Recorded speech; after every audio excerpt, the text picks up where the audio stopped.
Onmur Online Media. Assalamu alaikum wa rahmatullahi wa barakatuh.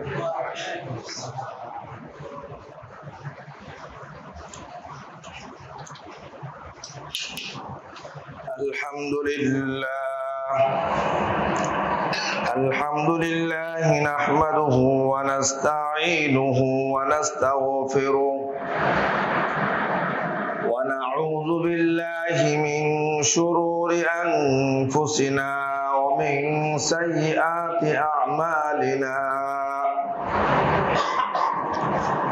من يهده الله فلا مضل له ومن يضلل فلا هادي له ونشهد أن لا إله إلا الله وحده لا شريك له ونشهد أن محمدا عبده ورسوله أما بعد فقد قال الله سبحانه وتعالى في كلامه المجيد أعوذ بالله من الشيطان الرجيم بسم الله الرحمن الرحيم والفجر وليال عشر وقال تعالى ويذكر اسم الله في أيام معلومات على ما رزقهم من بهيمة الأنعام وقد جاء في الحديث قال رسول الله صلى الله عليه وسلم ما من أيام أفضل عند الله من أيام عشر ذي الحجة أو كما قال النبي عليه الصلاة والسلام صدق الله العلي العظيم وصدق رسوله النبي الكريم ونحن على ذلك من الشاهدين والشاكرين والحمد لله رب العالمين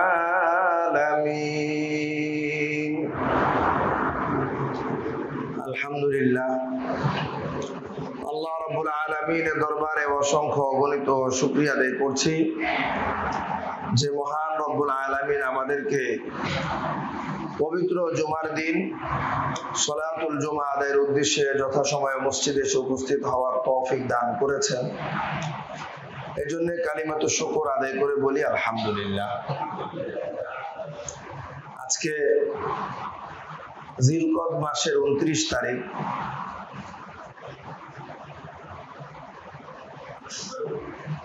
আগামীকাল চাঁদ দেখা সাপেক্ষে জিলহজ মাসের 1 তারিখ হবে অথবা জিলকদ মাসের 30 তারিখ হবে। সাধারণত আমরা চাঁদ দেখা ছাড়াও একটা সাধারণ হিসাব কষে থাকি সৌদি আরবের সাথে চাঁদ উঠাকে কেন্দ্র করে। সেই হিসেবে আজকে সৌদি আরবে জিলহজ মাসের 1 তারিখ। আল্লাহ রাব্বুল আলামিনের বিশেষ হুকুম না থাকলে স্বাভাবিকভাবেই আগামীকালকে বাংলাদেশে জিলহজ মাসের 1 তারিখ হবে।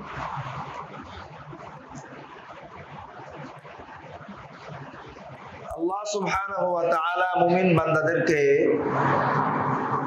অধিক পরিমাণে ইবাদত করার জন্য বছরের বেশ কিছু দিন সুবর্ণ সুযোগ হিসেবে দান করেছেন। তন্মধ্যে রমজান মুবারকের পুরো মাস এবং বিশেষ করে রমজানের শেষ দশক মুমিন বান্দাদের অধিক পরিমাণে ইবাদত করার জন্য বসন্তকাল হিসাবে খ্যাত। তেমনি ভাবে আল্লাহ সুবহানাহু ওয়া তাআলা জিলহজ মাসের প্রথম 10টি দিন মুমিন বান্দাদের জন্য অধিক পরিমাণে ইবাদত করার জন্য সুবর্ণ সুযোগ দান করেছেন। কোরআন ও হাদিসের বিভিন্ন বর্ণনার আলোকে জিলহজ মাসের প্রথম 10 দিনের অনেকগুলো ফজিলতের কথা আমরা ইতিপূর্বেও জেনেছি, আজকেও জানবো, হায়াত থাকলে সামনেও জানবো। প্রয়োজন ফজিলতগুলো জেনে সঠিকভাবে আমল করা, তাহলে আমরা লাভবান হব। কুরআনুল কারীমের মধ্যে আল্লাহ সুবহানাহু ওয়া তাআলা সূরাতুল ফাজরের মধ্যে ইরশাদ করেন, ওয়াল ফাজরি ওয়া লায়ালিন আশর, সুবহে সাদিকের কসম এবং 10 রাতের কসম। হযরত আব্দুল্লাহ ইবনে আব্বাস রাদিয়াল্লাহু তাআলা আনহু, যাকে রাইসুল মুফাসসিরিন বলা হয়, তিনি এই আয়াতে কারিমার ব্যাখ্যায় বলেছেন, শেষ 10 রাত দ্বারা মূলত জিলহজ মাসের প্রথম 10 দিনের রাতকে বোঝানো হয়েছে। আল্লাহ সুবহানাহু ওয়া তাআলা যখন কোন জিনিসের নামে শপথ করেন, তখন তার গুরুত্ব, তার মহত্ব, এটা যে অনেক বেশি, এটা বুঝার অপেক্ষা রাখে না, বলার অপেক্ষা রাখে না। সে কারণে কোরআনুল কারীমের এই আয়াতকে সামনে রেখে যুগে যুগে সকল মনীষীগণ জিলহজ মাসের এই প্রথম 10টি দিন বিশেষভাবে ইবাদতের মধ্যে কাটানোর জন্য তারা প্রস্তুতি নিয়ে থাকেন। অন্যত্র আয়াতে আল্লাহ সুবহানাহু ওয়া তাআলা ইরশাদ করেন, وَيَذْكُرُوا اسْمَ اللَّهِ فِي أَيَّامٍ مَّعْلُومَاتٍ عَلَى مَا رَزَقَهُم مِّن بَهِيمَةِ الْأَنْعَامِ। ইমাম বুখারী রাহমাতুল্লাহি আলাইহি তিনি বলেন, হযরত আব্দুল্লাহ ইবনে আব্বাস রাদিয়াল্লাহু তাআলা আনহু এই আয়াতের মধ্যে ফি আইয়ামিন মা'লুমাত, সুনির্দিষ্ট কিছু দিনে তারা যেন আল্লাহর নাম স্মরণ করে, এই সুনির্দিষ্ট দিন বলতে জিলহজ মাসের প্রথম 10 দিন বোঝানো হয়েছে। সুতরাং আল্লাহ রাব্বুল আলামিনের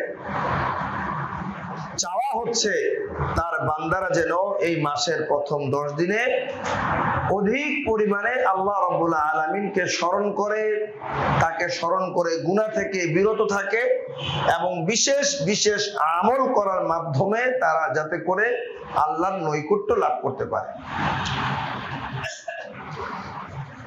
এখন প্রশ্ন হতে পারে, জিলহজ মাসের এই প্রথম 10 দিনের বিশেষ ফজিলতের কারণ কি?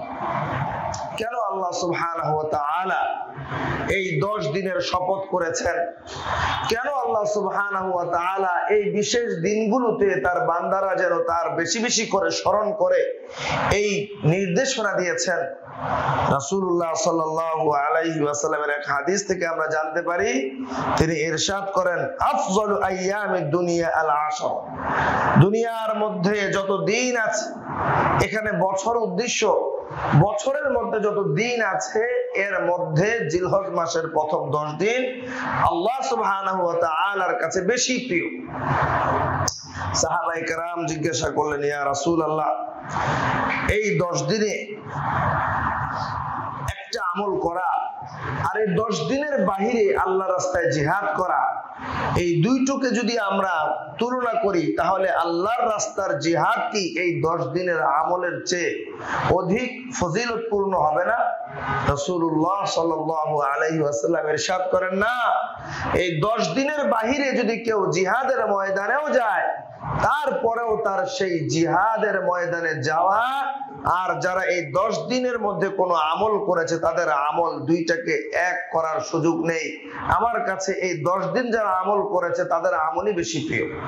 তবে হ্যাঁ, ওই ব্যক্তি যে সবকিছু নিয়ে আমার রাস্তায় বের হয়ে যায় এবং সেখানেই সে শাহাদাত বরণ করে, তার কথা ভিন্ন।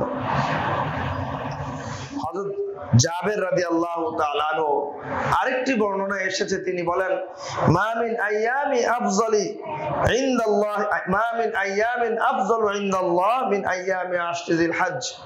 আল্লাহ রাব্বুল আলামিনের কাছে জিলহজ মাসের এই প্রথম 10 দিন সবচেয়ে উত্তম দিনের অন্তর্ভুক্ত। তো বলছিলাম প্রশ্ন হতে পারে কেন এই 10 দিন বেশি প্রিয় আল্লাহ সুবহানাহু ওয়া তাআলার কাছে?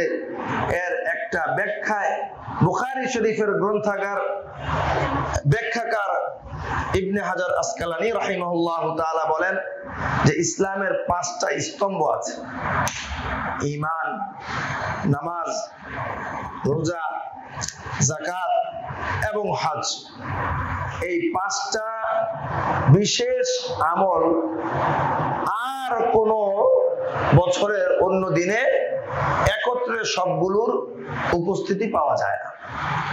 সারা বছর ঈমান, নামাজ মানুষ আদায় করে, রোজা মানুষ আদায় করে, যাকাত সারা বছর দিলে আদায় হয়, কিন্তু একটা আমল এমন আছে যেটা সারা বছর করার সুযোগ নাই, এই জিলহজ মাসের প্রথম দশকের মধ্যেই রয়েছে, সেটা হচ্ছে হজ। আমরা দেখতে পাই জিলহজ মাসে একই সাথে একটা মানুষ ঈমানের মেহনত করতে পারে, অধিক পরিমাণে নামাজ পড়তে পারে।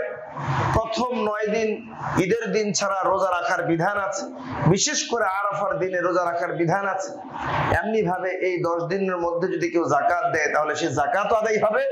আর বিশেষ করে পঞ্চস্তম্ভ হজ এই 10 দিনের মধ্যেই আদায় করতে হবে।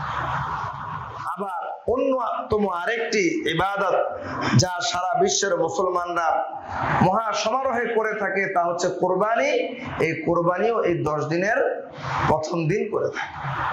তাহলে ইসলামের যে মৌলিক যে ইবাদতগুলো, এই ইবাদতগুলো এই দশকের মধ্যে একত্রিত হয়ে গেছে, যে কারণে এই 10 দিনের গুরুত্ব আল্লাহ সুবহানাহু ওয়া তাআলার কাছে অনেক বেশি।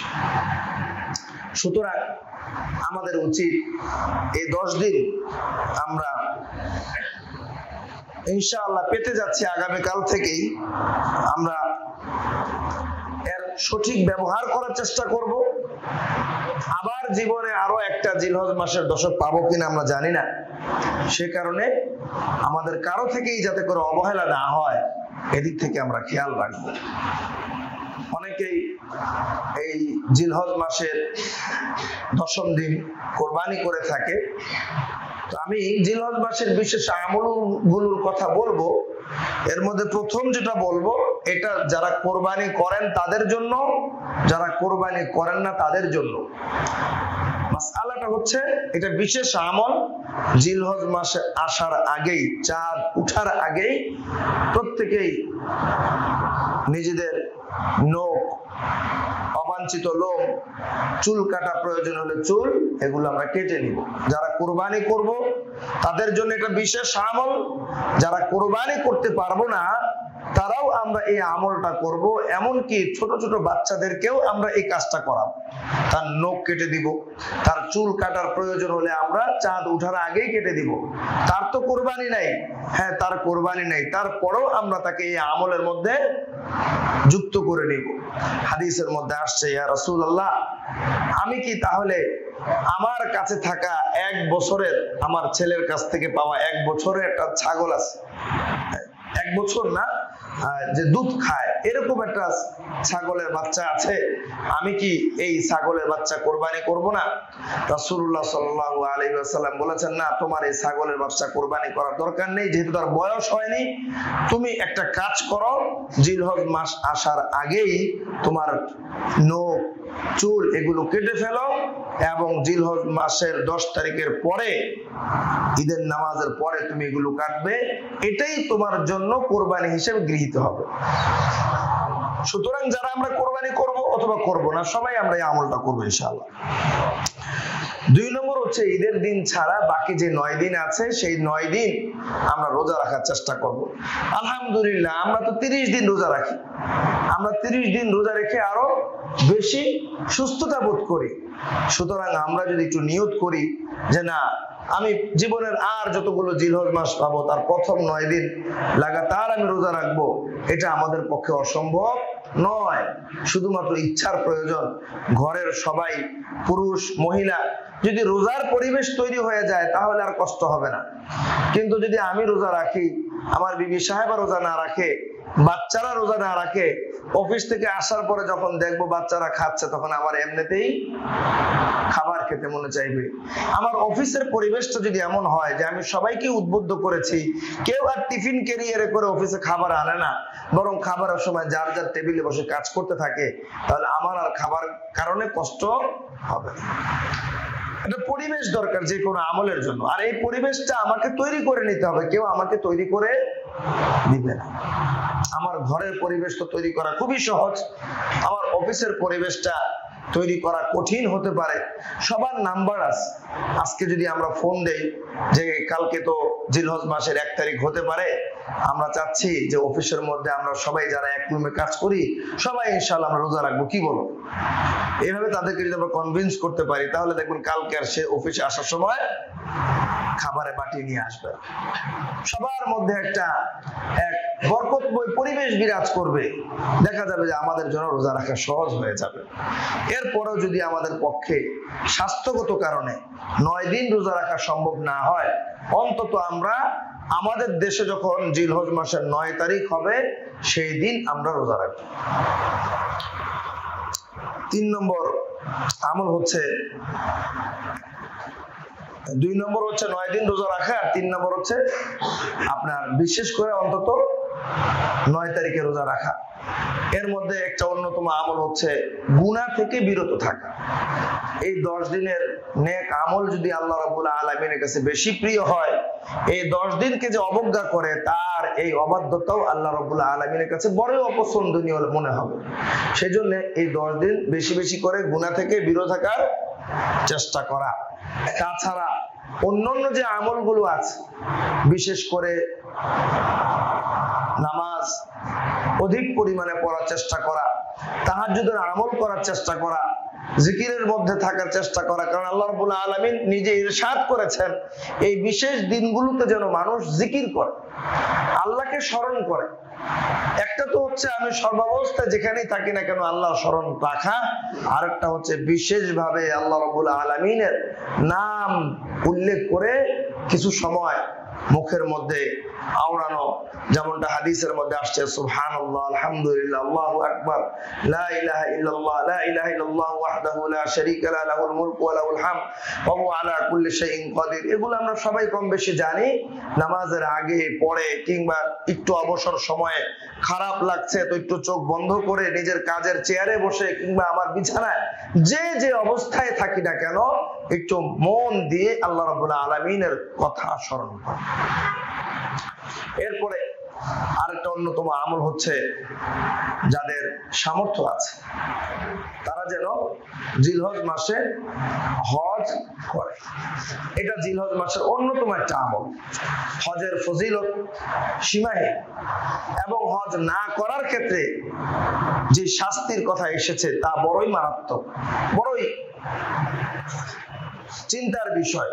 কুরআনুল কারীমের মধ্যে আল্লাহ রাব্বুল আলামিন ইরশাদ করেছেন, ওয়ালিল্লাহি আলান নাসি হিজ্জুল বাইতি মান ইসতাতা ইলাইহি সাবিলা।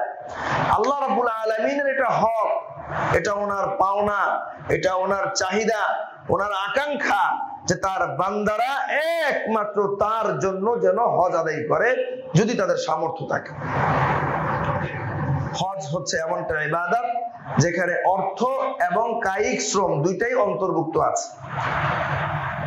রাসূলুল্লাহ সাল্লাল্লাহু আলাইহি ওয়াসাল্লাম ইরশাদ করেছেন যে তোমাদের উপর আল্লাহ রাব্বুল আলামিন হজ ফরজ করেছে, তোমরা হজ করো। তো সাহাবায়ে কেরাম বলছেন, ইয়া রাসূলুল্লাহ প্রত্যেক বছর? আল্লাহ রাসূল কিছুই বলেন না। আবার জিজ্ঞাসা করছে, ইয়া রাসূলুল্লাহ প্রত্যেক বছর? আল্লাহ রাসূল কিছুই বলেন না। তৃতীয়বার আবার জিজ্ঞাসা করছে, ইয়া রাসূলুল্লাহ আল্লাহ তাআলা কি আমাদেরকে প্রত্যেক বছর হজ ফরজ করেছেন? তখন আল্লাহ রাসূল বলছেন যে না, তোমাদের জন্য জীবনে একবার হজ ফরজ। তোমরা আমাকে বারবার জিজ্ঞাসা করেছো, আমি যদি তোমাদেরকে হ্যাঁ বলে দিতাম তাহলে তোমাদের জন্য প্রত্যেক বছর হজ করা ফরজ হয়ে যেত, আর তোমরা এটা পারতে না। এজন্য ফুকাহায়ে কেরাম বলেন যে মানুষের উপরে জীবনে একবার হজ ফরজ, তবে এটা জীবনের শেষ পর্যন্ত পালন করার অবকাশ আছে। নামাজ ফরজ, ওয়াক্ত আসার সাথে সাথে আমাদের উপর ফরজ হয়, এবং আমরা এই নামাজটা কতক্ষণ পর্যন্ত বিলম্ব করতে পারি? পরবর্তী নামাজের ওয়াক্ত আসা পর্যন্ত, তাই না? যেমন জোহরের ওয়াক্ত হয়ে গেছে 12টায়, আমরা নামাজ পড়বো 1:30টায়, 1 ঘন্টা আমরা বিলম্ব করব। আসর নামাজ কয়টায়? 5:15টায়, ওয়াক্ত হয় ধরলাম 4:45টায়। তো এই জোহরের নামাজ আমরা চাইলে 4:45টা পর্যন্ত বিশেষ কোনো কারণে বিলম্ব করতে পারবো, কিন্তু তাই বলে কি বিলম্ব করা উচিত?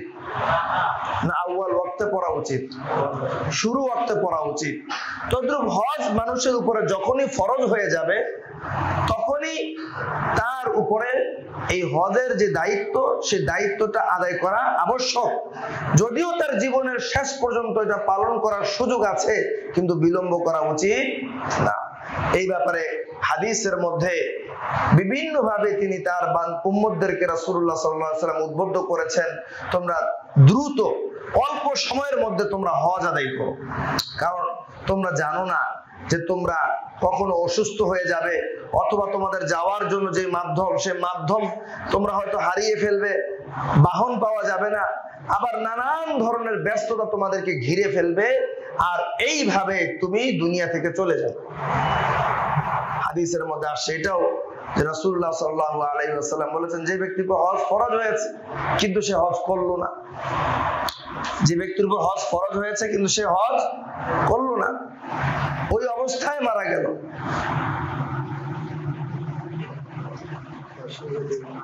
জি, তো ওই লোক কি অবস্থায় মারা গেল, কি মুসলমান হয়ে না কাফের হয়ে না মুশরিক হয়ে, তাতে আমার কিছু যায় আসে না। অনেক সময় দেখা যায় সন্তান যদি কথার কথা পিতামাতার অবাধ্য হয় আর ছেলে ঘর থেকে বের হয়ে যায়, তখন বাপ মা কি বলে? ও বাহিরে চলে গেছে, চলে যাক, কি খাইলো আমার এটা দেখার দরকার নাই, গাড়ির নিচে পড়ে মরে না পানিতে ডুবে মরে পড়ে, তাতে আমার কিছু যায় আসে না। কখন বলে এটা? চূড়ান্ত পর্যায়ের যখন সন্তানের প্রতি মানুষ কষ্ট পায় তখনই এই কথাটা বলে। আল্লাহ সুবহানাহু ওয়া তাআলা বলেন যে যার উপর হজ ফরজ হলো অথচ সে হজ আদায় না করে মারা গেল, সে মুমিন হয়ে মারা গেল না মুশরিক হয়ে মারা গেল, তাতে আমার কিছু যায় আসে না। আজকে আমরা দেখা যায় আমাদের বাংলাদেশের অবস্থা যদি পর্যালোচনা করি, তাহলে অধিকাংশ মানুষ জীবনের শেষ মুহূর্তে যে হজ করে।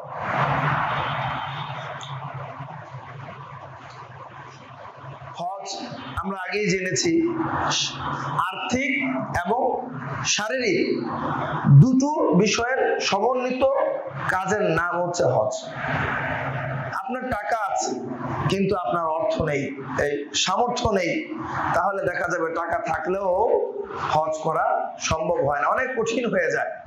অনেক সময় তো এমন দেখা যায় যে মানুষ অন্যের দ্বারা হজ করায়। বড় দুঃখের বিষয়, আমার হজ আমার উপর ফরজ হয়েছে কিন্তু সামর্থ্য নাই, তা আমারই টাকা দিয়ে আরেকজনকে হজ করতে পাঠানো লাগতেছে। সে আমার টাকা দিয়ে হজ করবে, হয়তো আমি দায় মুক্ত হব ঠিক, কিন্তু আমার দুই চোখে আল্লাহর ঘর দেখতে পারলাম। কত বড় একটা হতভাগ্যের বিষয়। এই কারণে যাদের উপর হজ ফরজ হয়েছে আমরা বিলম্ব না করি। কাদের উপর হজ ফরজ হয় এটা আমরা কম বেশি সবাই জানি। অবশ্যই মুসলমান, বালেগ, প্রাপ্তবয়স্ক হইতে হবে, সুস্থ মস্তিষ্ক সম্পন্ন হইতে হবে, এরপরে সুস্থ হইতে হবে, অসুস্থ না, সুস্থ হইতে হবে, এবং হজে যাওয়ার জন্য তার আর্থিক সঙ্গতি থাকতে হবে। আর্থিক সঙ্গতির বিবরণে এসেছে যে তার হজে যাওয়া আসা করার জন্য যে খরচের প্রয়োজন, এবং এই হজে যাওয়া এবং সেখানে থাকাকালীন সময়ে পরিবারের যে খরচের প্রয়োজন, এগুলোর যদি ব্যবস্থা থাকে তাহলে তাকে হজে যেতে হবে। এখন আমি হজে যাওয়ার পরে আমার ব্যাংকে যদি 50,000 টাকাও অবশিষ্ট না থাকে, এটা দেখার সুযোগ নেই। আপনার মনে করেন যে 8 লাখ টাকা আছে, 8 লাখ টাকা, আপনার হজে যেতে লাগবে 7 লাখ টাকা, আপনার পরিবারের খরচের জন্য হয়তো 1 লাখ টাকা লাগবে। এই যখন হয়ে যাবে আপনার ব্যাংকে আর থাকবে কি থাকবে না এটা দেখার সুযোগ নেই, আপনাকে হজ করতে চলে যেতে হবে। আপনি বলবেন যে না, আমি হজ করলে তো আমার ব্যাংকের ব্যালেন্স একেবারেই খালি হয়ে যাবে, আমি তাহলে সামনে কি করব? আমার জন্য মনে হয় ছাড় আছে, আসলে কোনো ছাড় নাই। এরপরে আরেকটা বিষয় হচ্ছে যে আমাদের দেশে অনেক মানুষ হজে যায় শেষ বয়সে, এই কারণে যে ব্যক্তিগতভাবে মানুষ হয়তো ভালো, কিন্তু এমন কিছু কাজের সাথে জড়িত আছে যে হজ করার পরে সেই কাজগুলো সে করবে এটা তার মনে সায় দেয় না। কারণ হাদিসের মধ্যে আসছে, রাসূলুল্লাহ সাল্লাল্লাহু আলাইহি ওয়াসাল্লাম বলেছেন, যে ব্যক্তি হজ করলো এবং হজের সফরে সে কোনো ধরনের অশ্লীল অন্যায় কোনো কাজ করলো না, এগুলো থেকে বিরত থাকলো, তো সে ব্যক্তি হজ থেকে ফিরে আসলো সদ্য ভূমিষ্ঠ শিশুর মতো নিষ্পাপ হয়ে। এখন যেহেতু নিষ্পাপ হয়ে ফিরে আসবে, এরপরে তার গুনাহ করা যাবে না, আর এখন তো গুনাহের কাজের মধ্যে লিপ্ত, এগুলো ছাড়লে আবার ছেলে পেলেদের পড়াশোনা শেষ হবে না, ছেলেদেরকে কলেজে পড়ানো যাবে না। যদি এই অনৈতিক কাজগুলো ছেড়ে দেয় তো দেখা যায় যে অনেক মানুষ হজে যায়। জিজ্ঞাসা করলে ছেলে মেয়েদেরকে বিয়ে দিয়ে নেই, ছেলে মেয়েরা পড়াশোনা করতেছে, ওদের পড়াশোনা শেষ হোক। ওদের পড়াশোনা শেষ হওয়ার সাথে আপনার হজে না যাওয়ার কি সম্পর্ক আছে?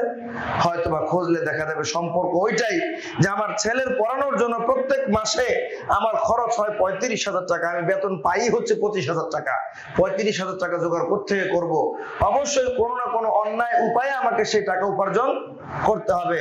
এখন হজে গেলে তো উপার্জন বন্ধ হয়ে যাবে, সন্তানের পড়াশোনা বন্ধ হয়ে যাবে, এজন্য এখন যাওয়া যাবে। অনেকের আছে ভাই, সবার না। এই যে মানসিকতাগুলো, এই মানসিকতাগুলো কোনোটাই ভালো না।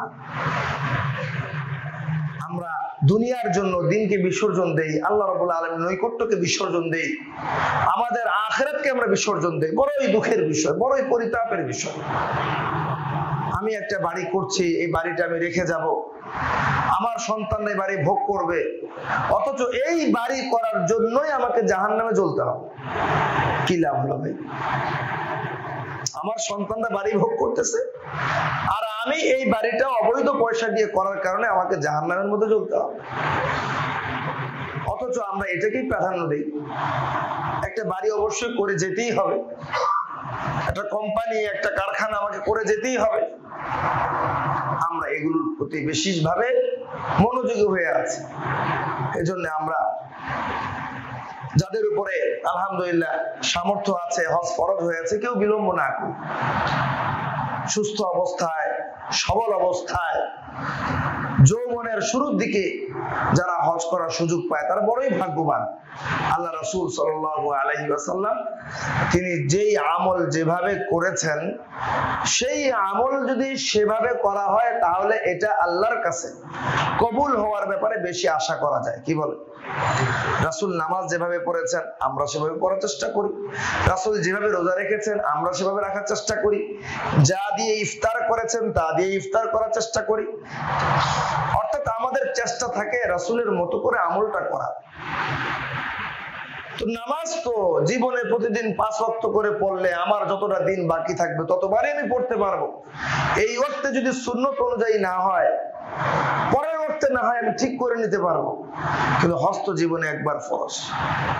মানুষের সামর্থ্যে অনেকের কুলায় না, হজে যাওয়ার আগেই তার মৃত্যু হয়ে যায়। আর যারাও সুযোগ পায় জীবনে একবার, দ্বিতীয়বার আর করার সুযোগ পায় না। তো প্রথমবার যদি তার সামর্থ্য না থাকে, সামর্থ্যহীনতার কারণে যদি সুন্নত ছুটে যায়, আমলের অনেক গুরুত্বপূর্ণ বিষয়গুলো ছুটে যায়, আরেকবার হজ করে সেই জিনিসগুলোকে পুনরায় করার কি সুযোগ থাকবে? থাকবে। তো যদি সুযোগ না থাকে তাহলে এই আমলটা আল্লাহর কাছে কবুল করানোর ব্যাপারে, কবুল হওয়ার ব্যাপারে আমরা তো বেশি আশাবাদী হতে পারবো না।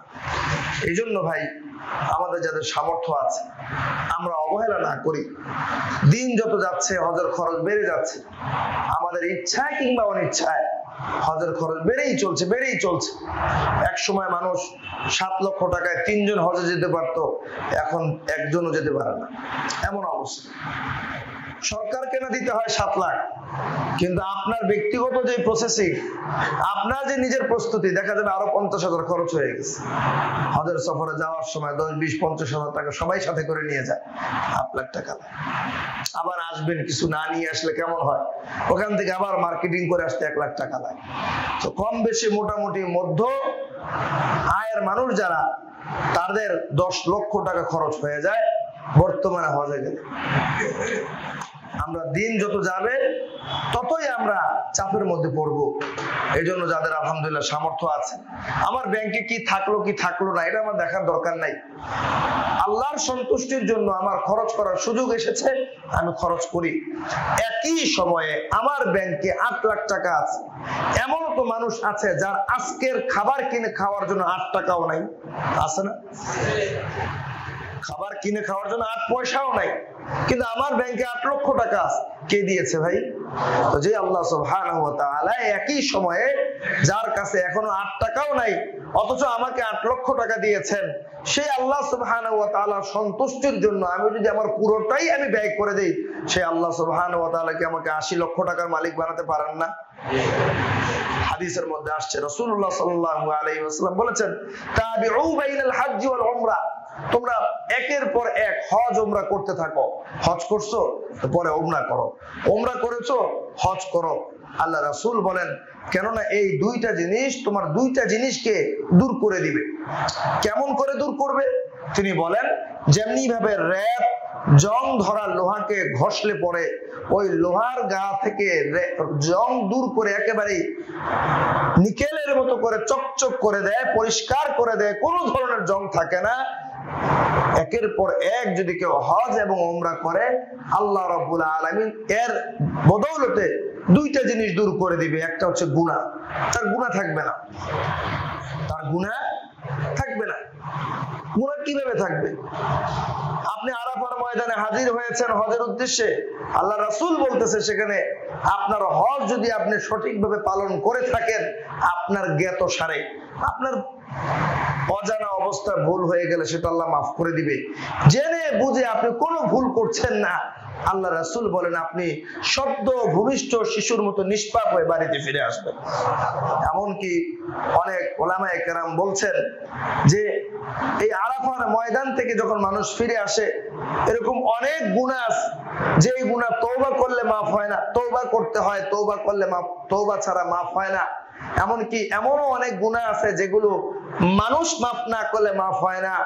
আল্লাহ রাব্বুল আলামিন এই ধরনের অন্যায়কেও আল্লাহ মাফ করে দেন। তবে যেই মানুষের হক সে নষ্ট করেছে তাকে আল্লাহ তাআলা বিনিময় অন্য কিছু দান করে, এত সুযোগ।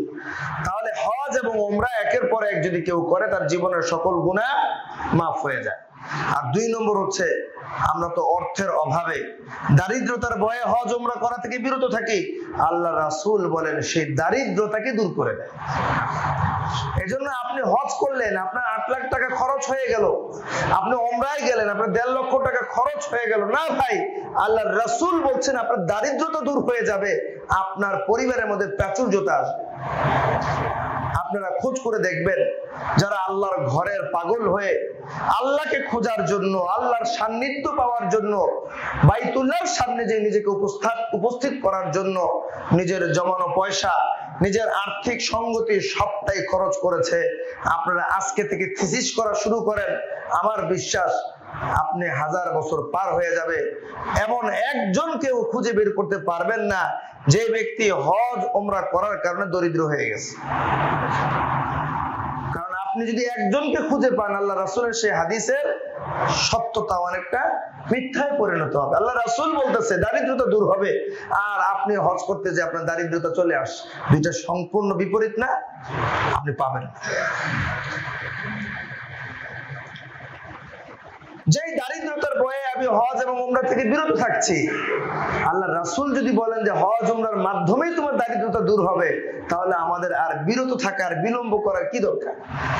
এজন্য যুবক ভাই যারা আছে, এদের অনেকেই আছে, এখানে যারা আছে অনেকেরই ব্যাংকে 8 লাখ 10 লাখ টাকা জমা হয়ে গেছে আলহামদুলিল্লাহ। কারণ এখন তো টাকা হচ্ছে তেজপাতার মতো। 8 লাখ 10 লাখ টাকা ব্যাংকের অ্যাকাউন্টে থাকা কিছুই না। আমি তো বলি টাকা এখন টিস্যু পেপারের মতো হয়ে গেছে। একটা টিস্যু পেপার দিয়ে যখন আমরা মুখ মুছি তখন 60 পয়সা খরচ হয়। এই ব্যাপারে আপনাকে সতর্ক থাকবেন। আমাদের বর্তমান সময়ে যে একটা স্টাইল হয়ে গেছে, কোথাও গেলে টিস্যু পেপার দেখলে হুট করে দুটো টিস্যু পেপার নেই, তো মুখ মুছি, একটু ঘাম মুছে পরে ফেলে দেই। আপনি কিন্তু প্রত্যেকবার এই মুখ মোছার মাধ্যমে 60 পয়সা করে নষ্ট করতেছে। একটা টিস্যু বক্সের মধ্যে 300টা শীট থাকে, টিস্যু বক্সের দাম হচ্ছে 100 টাকা। তাহলে এক একটা 3টা শীটের দাম কত বলেন? 3টা শীটের দাম হচ্ছে 1 টাকা। 300টা শীট যদি 100 টাকা হয়, তাহলে 3টা শীটের দাম কত? 1 টাকা।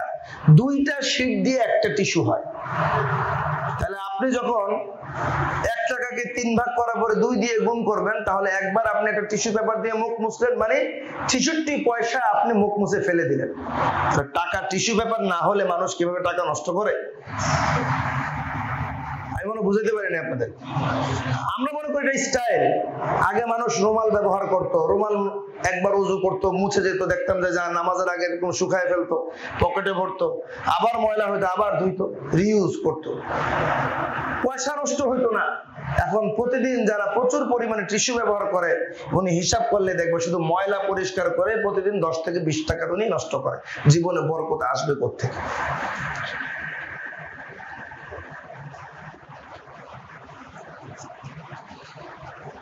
অনেকে টিস্যু পেপার রাখে, এই জন্য টিস্যু পেপার না থাকলে মানুষ মনে করে কি আনস্মার্ট।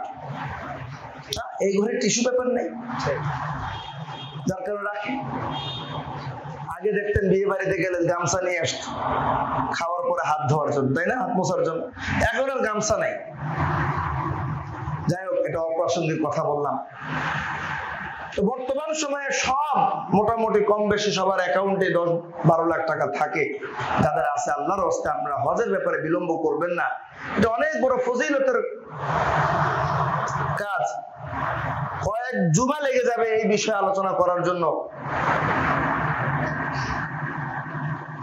সময় নেই, যার কারণে আজকে আমাকে আরো একটা বিষয়ে কথা বলতে হবে। তো যাই হোক, হযরত ইব্রাহিম আলাইহিস সালামের একটা বিশেষ স্মৃতি বিজড়িত কাজের নিদর্শন আল্লাহ রাব্বুল আলামিন ওনার প্রতি সন্তুষ্ট হয়ে এই মুসলিম উম্মার উপরে এই হজের বিধানকে ফরজ করে দিয়েছে। সুতরাং কোন মানুষ যদি আল্লাহর নৈকট্যশীল বান্দা হতে পারে, তো তার কাজকেও আল্লাহ তাআলা যুগ যুগ ধরে মানুষের মাঝে টিকিয়ে রাখেন। ইব্রাহিম আলাইহিস সালাম তার বিভিন্ন পরীক্ষার মধ্য দিয়ে আল্লাহ তাআলার নৈকট্য অর্জন করেছেন। তো ওনার পরিবারের সাথে সংশ্লিষ্ট বহু কাজ যেগুলো হজের বিধান, আপনি যদি বাহ্যিকভাবে এগুলো হিসাব করেন যে ব্যাখ্যা কি, আল্লাহর ঘর ঘুরতে হবে, পাথর মারতে হবে, মুজদালিফায় যে রাত জাগতে হবে, মিনাতে যে 3 রাত থাকতে হবে, আরাফার ময়দানে একটু যে দোয়া কান্নাকাটি করতে হবে। আরে ভাই, আল্লাহ তো দোয়া শোনে না? যেখান থেকে দোয়া করে শুনে, বাংলাদেশ থেকে দোয়া করলে তো হইতো, টাকা পয়সা খরচ করা লাগতো না। কিন্তু কেন আপনাকে ওই আরাফার ময়দানে যে দোয়া করতে হবে? এই সবগুলো জিনিস নবীনা হযরত ইব্রাহিম আলাইহিস সালাম এবং আদম এবং হাওয়া আলাইহিস সালামের স্মৃতি বিজড়িত অনেকগুলো বিষয়কে একত্রিত করে আল্লাহ রাব্বুল আলামিন হজের বিধানটা আমাদেরকে দান করেছেন। সুতরাং এই বিধানের বাহ্যিক বিষয়গুলোকে আমরা যদি পর্যালোচনা করি, আমাদের কাছে মনে হবে কিছু কাজের সমষ্টি, কিন্তু এর মাধ্যমে একজন বান্দা সে এতটা আধ্যাত্মিকতা লাভ করে, আল্লাহ রাব্বুল আলামিন এতটা নৈকট্যশীল বান্দায় পরিণত হয়, যেটা অন্য আমলের দ্বারা হওয়াটা অনেক কঠিন। নামাজ পড়তে টাকা লাগে, রোজা রাখতে, ঈমান আনতে, হজ পালন করতে, আল্লাহকে যদি আপনি দিল থেকে মহাব্বতই না করেন, আল্লাহর জন্য যদি আপনার নিজের সবকিছু উজাড় করে দিতে প্রস্তুত না থাকেন, বর্তমান বাজারে 8 লাখ টাকা খরচ করে হজ করতে যাওয়া এটা কি সাধারণ বিষয়? বলেন না। মানুষ সব ছাড়তে রাজি আছে, টাকা ছাড়তে রাজি না। কিন্তু সেই আল্লাহ সুবহানাহু ওয়া তাআলা যাকে দেখা যায় না, জন্মের পর থেকে শুধু শুনে আসছি, দেখি নাই, কোনোদিন ছুঁয়েও দেখতে পারি নাই, না দেখা এক সত্তার ভালোবাসা পাওয়ার জন্য, নৈকট্য লাভের জন্য, অভাবের সময়ে, মুসিবতের সময়ে, জিনিসপত্রের দ্রব্যমূল্যের দাম যেভাবে বাড়ছে, এরকম বাড়ার সময় 8 লাখ টাকা খরচ করতে পারা কতটা বড় মনের পরিচয়ের কথা, এটা বলার অপেক্ষা রাখে। সুতরাং অন্য আমলের দ্বারা নৈকট্যশীল বান্দা হওয়া যায়, কিন্তু আল্লাহ সুবহানাহু ওয়া তাআলার সাথে নিজের অন্তরের যে চূড়ান্ত পর্যায়ের সম্পর্ক, এটা অন্য আমলের দ্বারা যতটুকু হয় তার চেয়ে বহুগুণ বেড়ে যায় হজের কারণে, হজের মাধ্যমে। এজন্য আমরা কেউ বিলম্ব না করি, আমরা জানি না আমাদের কখন মৃত্যু আসবে। আল্লাহ রাব্বুল আলামিন আমাদের সকলকে খুব অল্প সময়ের মধ্যেই বাইতুল্লাহর জিয়ারত নসিব করুক, সকলে বলে আমিন। যারা হজে গিয়েছে দোয়া করি আল্লাহ রাব্বুল আলামিন তাদের সকলকে হজ্জে মাবরুর নসিব করুন, সকলে বলে আমিন। তারা যাতে করে আমাদের জন্য দোয়া করে আমাদের জন্য হজ কবুল করায় নিয়ে আসতে পারে, সকলে বলে আমিন। হজের পরপরই 10ম দিনে আরো একটা বিশেষ আমল হচ্ছে কুরবানি। কোরআনুল কারীমের মধ্যে আল্লাহ তাআলা সূরাতুল কাউসারের মধ্যে রাসূলুল্লাহ সাল্লাল্লাহু আলাইহি ওয়াসাল্লামের ব্যাপারে বলেছেন, ইন্না আ'তাইনাকাল কাউসার, আমি আপনাকে কাউসার দান করেছি। কাউসার তো আপনারা জানেন, কিয়ামতের ময়দানে এক পানির হাউস থাকবে যেখান থেকে মানুষ একবার পানি পান করার পরে আর জীবনে কখনো পিপাসার্থ হবে না। আল্লাহ রাব্বুল আলামিন বলেন, এত বড় নিয়ামত তোমাকে আমি দিয়েছি, সুতরাং ফাসাল্লি লিরাব্বিকা, তুমি তোমার রবের জন্য নামাজ পড়ো, ওয়ানহার, এবং তুমি কুরবানি করো। মুহাদ্দিস মুফাসসিরিনে কেরাম এই আয়াতের ব্যাখ্যায় বলেছেন, এখানে নামাজের দ্বারা সব নামাজের উদ্দেশ্য, আবার বিশেষ করে ঈদুল আজহার নামাজ উদ্দেশ্য, এবং ওয়ানহার দ্বারা যারা হজ করতে গিয়েছে তাদের কোরবানি উদ্দেশ্য, আর যারা হজ করতে যায় নাই, আমরা যারা সাধারণ কোরবানি করি আমাদের এই কোরবানি উদ্দেশ্য। সুতরাং আমাদের যাদের সামর্থ্য, আমরা যারা কোরবানি দেওয়ার পর্যায়ে পৌঁছে গেছি, আমাদের সকলকে কোরবানি করতে হবে। রাসূলুল্লাহ সাল্লাল্লাহু আলাইহি ওয়াসাল্লাম ইরশাদ করেন, যে ব্যক্তির সামর্থ্য থাকা সত্ত্বেও কোরবানি করলো না, তো খেয়াল করে শুনি, যে ব্যক্তির সামর্থ্য থাকা সত্ত্বেও কোরবানি করলো না, সে যেন আমার ঈদগাহের কাছে না আসে। নাউযুবিল্লাহ। কতটা জঘন্যতম অপরাধ হলে পরে বলে যে তুই আমার কাছে আসবি না। বলে যার সামর্থ্য আছে কিন্তু কোরবানি করলো না, সে যেন আমাদের ঈদগাহে না আসে। সামর্থ্য কত টাকা হলে, কি হলে আমার সামর্থ্য হবে? বলে 52 ভরি রূপার যে দাম, যদি 1000 টাকা করে ধরি তাহলে কত? 52,500 টাকা। 1000 টাকা এখন আর রূপার ভরি নাই, আরো কম। যদি আরেকটু বেশিও ধরি তাও 60,000 টাকা। যে ব্যক্তির কাছে 60,000 টাকা সমমূল্যের সম্পদ আছে, যাকাতের ক্ষেত্রে একই কথা, কিন্তু পার্থক্য হচ্ছে যাকাতের মধ্যে 60,000 টাকা আপনাকে বাচ্চা দিতে হবে, বুঝলেন নাই? ওইটা আপনাকে আরো টাকা দিতে হবে, এরকম সম্পদ হইতে হবে। কিন্তু কোরবানির ক্ষেত্রে এরকম সম্পদ না, আপনার কাছে 60,000 টাকার সমমূল্যের সম্পদ আছে, যেটা আপনার নিত্যদিনের ব্যবহারের অতিরিক্ত। নিত্যদিনের ব্যবহারের অতিরিক্ত। একজনের 5 কাঠা জায়গা আছে, সে ওখানে যায় না, ওখানে কোনো চাষও করে না, কিন্তু জায়গা আছে কি নাই? ওই জায়গার দাম আছে কিনা? কত? 45,000 টাকা। কারণ 60,000 টাকা বললে তো কোরবানি ওয়াজিব হবে। ওই জায়গার দাম তো 60,000-এর বেশি আছে, কোরবানি ওয়াজিব। কারণ কি? ওই জায়গাটা আপনার নিত্য প্রয়োজনের অতিরিক্ত। একজনের গাড়ি আছে 2টা, একটা গাড়ি ব্যবহার করে আরেকটা এমনি রেখে দিচ্ছে, কোরবানি ওয়াজিব হবে। এই কথা বলা যাবে না যে না এটা তো আমার কোরবানির আগের দিন এটা আমার মেয়েকে দিয়ে দিলাম, এটা মেয়ের গাড়ি, চলবে না।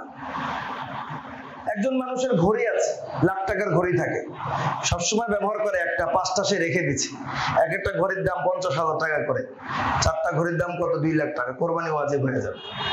আমি আগেই বলেছি, এই সম্পদ আপনাকে বাচ্চা দিতে হবে এটা জরুরি না, বাস এই পরিমাণ সম্পদ আপনার থাকলে আপনাকে কোরবানি দিতে হবে। 2 নম্বর হচ্ছে যাকাতের ক্ষেত্রে 1 বছর পার হইতে হয়, যে সম্পদ আপনার হাতে আসার পরে 1 বছর আপনার হাতে থাকতে হবে, মাঝখানে কমে যাক অসুবিধা নেই, আবার শেষ পর্যন্ত এক হইতে হবে। আর কোরবানির ক্ষেত্রে মাসআলা হচ্ছে আরাফার দিবস শেষ হওয়ার সাথে যখন রাত হয়, সেই জিলহজ মাসের 10 তারিখের সুবহে সাদিক থেকে 13 তারিখ সূর্যাস্ত পর্যন্ত, আর অন্য বর্ণনায় 12 তারিখ সূর্যাস্ত পর্যন্ত যদি আপনার কাছে 60,000 টাকা সমমূল্যের সম্পদ থাকে, আপনার উপরে কোরবানি আছে, আপনাকে কোরবানি দিতে হবে। সুতরাং আমরা একটু হিসাব করি, আলহামদুলিল্লাহ আল্লাহ রাব্বুল আলামিনের দয়ার কারণেই আমার কাছে এই পরিমাণ সম্পদ আছে। সুতরাং আল্লাহ রাব্বুল আলামিনের এই সম্পদ পেয়ে ওনার শুকরিয়া আদায়ের জন্য আমরা কোরবানি দেওয়ার জন্য প্রস্তুত হয়ে যাই। কেউ কেউ বলতে পারেন, হ্যাঁ দিব দিব দিব দিব, দেখি প্রথম দিন না দ্বিতীয় দিন দিব, দ্বিতীয় দিন না তৃতীয় দিন দিব। আপনার কোরবানির বাজেট ধরেন হচ্ছে যে 15,000 টাকা, আপনি দেই করে করে 3 দিন পার করে ফেললেন কোরবানির সময়। মাসআলা হচ্ছে যে আপনি মনে করতে পারেন দিন যেহেতু শেষ হয়ে গেছে, যাক 15,000 টাকা বেঁচে গেল। মাসআলা হচ্ছে এই 15,000 টাকা আপনি খেতে পারবেন না, আপনাকে দান করে দিতে হবে। যদি কোরবানি দিতেন তাহলে না হয় কোরবানির গোশত হিসেবে আপনি খেতে পারতেন, কিন্তু যেহেতু আপনি কোরবানি দেন নাই, এই 15,000 টাকা কোরবানির দিন পার হয়ে যাওয়ার পরে ওখান থেকে 1 পয়সাও আপনি খেতে পারবেন না, দান করে দিতে হবে। তাহলে কোরবানি দিলেই তো লাভ নাকি? নিজেও খাওয়া যায়, আত্মীয় স্বজনদেরকেও খাওয়ানো যায়, গরিব মানুষদেরকেও বিলি করে আত্মতৃপ্তি লাভ করা যায়। এই জন্য আলহামদুলিল্লাহ আমাদের যাদের সামর্থ্য আছে, যাদের আমাদের এরকম 52.5 ভরি রূপার দামের চেয়ে বেশি টাকা পয়সা বা সম্পদ আছে, আমরা সবাই কোরবানি করবো ইনশাআল্লাহ। নিজেরা খাবো, অন্যদেরকে খাওয়াবো, এটা হচ্ছে আল্লাহর পক্ষ থেকে মেহমানদারি। ভাই অনেক সময় আমাদের বড় বড় দল আছে না, বিশেষ দিবস পালন করে, জন্মদিন, নেতার কি জন্মদিন, মৃত্যুদিন পালন করে কিনা?